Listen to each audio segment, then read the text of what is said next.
So for many people, and the compost life has changed very dramatically, especially in recent years.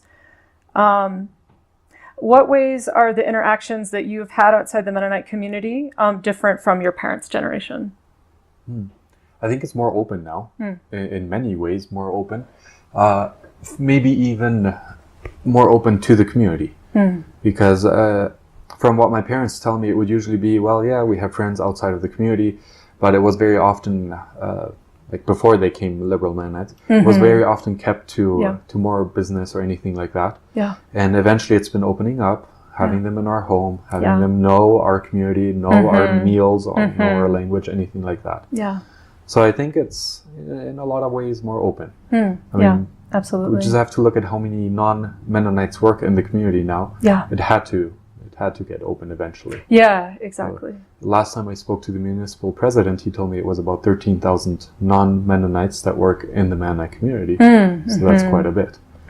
So I think relationships have been forming on a more intimate level nowadays than they used to. Yeah. Because there was always the fear of, what are they going to say if I hang out with someone who's not Mennonite? Exactly. And I think that fear is something we don't need to have as much anymore, at least not in the liberal group.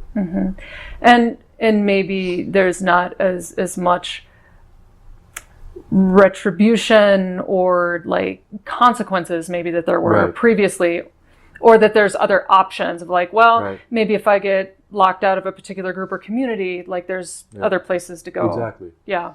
There's one example. My mom tells me, when I was a kid, I loved this story. My parents both grew up horse and buggy. So my mom said that she would often grab the horse and buggy and go to her sister's place and just spend some time there. Yeah. And she says this one time there was a mestizo Mexican he wanted to ride, and she said it was just her, and she was a Mennonite girl. And she said there was no way that she was going to stop for him. But eventually he had ran and just sat on the back of the buggy. Oh, yeah. And then she had been going into the village, and she was like, well, I can't have him in the back of the buggy because what are people going to say? I have a mestizo Mexican there. They're going to think badly of me or whatever. So she had turned the horse around in a way that made the buggy kind of tilt, like tip over. So that he fell off, and then she went on. And she says, this is something I would never do anymore. Because I don't have that fear anymore. There's mestizo Mexicans in our family now. And even for me, I mean, I bring my non-Mennonite friends to the house, and my mom sometimes even says, well, he's like my other son or something like that. So, absolutely. So much more Absolutely. open. Does that answer your question? Yeah. Okay, good. And what I find particularly interesting is you were saying that a member of your family had married someone who was not Mennonite when you were growing up. Yeah, there's two, my brother and my sister. Yeah. They're both married. And then I have one sister who married in the community. Yeah.